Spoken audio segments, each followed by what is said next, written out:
മത്സരന്മാർ turbo മൂവിയുടെ review ആയിട്ടാണ് നമ്മൾ എത്തിയിരിക്കുന്നത് ഗൈസ്. ടർബോ മൂവി അങ്ങനെ കണ്ടു. മമ്മൂക്ക എന്തായാലും ഞാൻ എക്സ്പെക്റ്റ് ചെയ്തതുപോലെ തന്നെ എനിക്ക് സിനിമ കിട്ടിയിട്ട് വേണമെങ്കിൽ ഞാൻ പറയാം ഗൈസ്. എൻ്റെ ഒപ്പീനിയനിലാണ് ഞാൻ പറയുന്നത്, സിനിമ കണ്ടിട്ടുള്ള എക്സ്പീരിയൻസും മൈ ഒപ്പീനിയനാണ് ഞാൻ ഈ വീഡിയോയിൽ ഷെയർ ചെയ്യുന്നത്. അപ്പോൾ ഗൈസ്, നിങ്ങൾ സിനിമ കണ്ടിട്ടുണ്ടെങ്കിൽ നിങ്ങളുടെ അഭിപ്രായം താഴെ കമൻറ്റ് ചെയ്യുക. അപ്പോൾ ഗൈസ്, റിവ്യൂയിലേക്ക് കിടക്കാം. അപ്പോൾ മച്ചാൻ്റെ സിനിമ കണ്ടു. എനിക്ക് ആദ്യ ദിവസം കാണാൻ പറ്റിയില്ല, രണ്ടാമത്തെ ദിവസമാണ് കാണാൻ പറ്റിയത്. എനിവേ സിനിമ ഗൈസ് ഞാൻ എക്സ്പെക്റ്റ് ചെയ്തതാണ്, മീൻസ് വെയിറ്റ് ചെയ്തൊരു മൂവിയാണ് മമ്മൂക്കാൻ്റെ ഈ ഒരു മൂവി ടർബോ ഗൈസ്. ഇതിൽ ഞാൻ എക്സ്പെക്റ്റ് ചെയ്തത് പറഞ്ഞാൽ മിഥുൻ മാനുവൽ തോമസും പിന്നെ ഒന്നിക്കുന്നു, അതുപോലെ തന്നെ വൈശാഖാണ് ഇതിൻ്റെ ഡയറക്ടർ, പിന്നെ മമ്മൂട്ടി കമ്പനിയാണ് ഇത് ഏറ്റെടുത്തിരിക്കുന്നത്. അതുപോലെ തന്നെ മമ്മൂക്കയാണ് ഇതിലെ നായകനുമായപ്പോൾ തന്നെ എനിക്ക് വലിയൊരു ഇതായിരുന്നു. പിന്നെ ഇത് കൊമേഴ്ഷ്യൽ ചിത്രമാണ്, എനിക്ക് അങ്ങനത്തുള്ള ചിത്രം ഒരുപാട് ഇഷ്ടമാണ്. അപ്പോൾ ആ റേഞ്ചിലാണ് ഇപ്പോൾ മലയാളത്തിൽ തന്നെ 70 കോടി ബഡ്ജറ്റിൽ ഒരുങ്ങിയ മൂവിയാണ് ടർബോ. അപ്പോൾ ശരിക്കും 70 കോടി ബഡ്ജറ്റിൽ ഒരുങ്ങിയ മൂവിക്ക് ഇത്രയും തോളം വിഷ്വൽസും കാര്യങ്ങളൊക്കെ മീൻസ് ഇത്രത്തോളം ഹ്യൂജ് ബഡ്ജറ്റ് വന്നതിൽ നിന്ന് എങ്ങനെയാണെന്ന് സിനിമ കണ്ടാൽ കുറച്ച് മനസ്സിലാക്കാൻ ഉള്ള ചാൻസ് ഉണ്ട്. കുറച്ച് സീൻസിലൊക്കെ നന്നായിട്ട് പണം ഇട്ടിട്ട് മീൻസ് പണം ചിലവാക്കിയിട്ടുണ്ട് എന്ന് നമുക്ക് കുറച്ച് സീൻസൊക്കെ എടുത്ത് പറയേണ്ടതാണ്. അതുപോലെ തന്നെ ക്ലൈമാക്സിൽ എവിടെയാ ബഡ്ജറ്റ് കൂടിയത് എവിടെ നിന്നാണെന്ന് സെക്കൻഡ് ഹാഫിൽ ക്ലൈമാക്സ് പോർഷനിൽ കാണാൻ പറ്റുന്നതായിരിക്കും.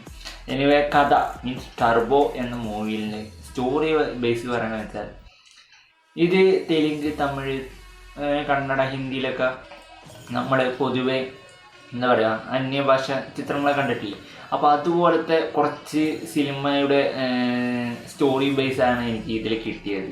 വലിയൊരു ഫ്രഷ്നെസ് ഒന്നും നമ്മൾ ഫീൽ ചെയ്യില്ല. മീൻസ് ഒരു പുതിയൊരു കഥ കാണാൻ പോകുന്നു ആ ഒന്നും നമുക്ക് ക്ലിക്കാവില്ല. മീൻസ് ഒരു ഫ്രഷ്നെസ് ഒന്നും ഫീൽ ചെയ്തില്ല എനിക്ക് പേഴ്സണലി. പോസിറ്റീവ് സൈഡ് പറയുകയാണെന്ന് വെച്ചാൽ സിനിമാറ്റോഗ്രാഫി, സൗണ്ട്, BGM, നമ്മുടെ ഫൈറ്റ് സീന്, അതുപോലെ തന്നെ ഇൻട്രോ സീൻസ്.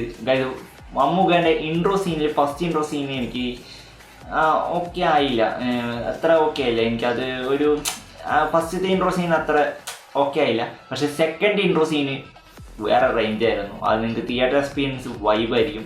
എനിവേ അതാണ് എനിക്ക് പോസിറ്റീവായിട്ട് പറയാനുള്ളത്. പിന്നെ ഗൈസ് ഇതിൽ അതുപോലെ തന്നെ അമ്മയുടെയും അതുപോലെ തന്നെ ഒരു മകൻ്റെയും ഒരു ബോണ്ടിങ് കാണുന്നുണ്ട്. അത് നല്ലൊരു ഫീല് കിട്ടിയിട്ടുണ്ട്. കുറച്ച് ഇമോഷണൽ സീൻസൊക്കെ അടിപൊളിയായിട്ട് വർക്കൗട്ട് ആയിട്ടുണ്ട്. പിന്നെ കുറച്ച് കോമഡി സീൻസൊക്കെ ഉണ്ട്. അതുപോലെ തന്നെ സോങ് നല്ല BGM ഒക്കെ നല്ല വിഷ്വൽ ട്രീറ്റ് വേണമെന്നൊക്കെ പറയാം.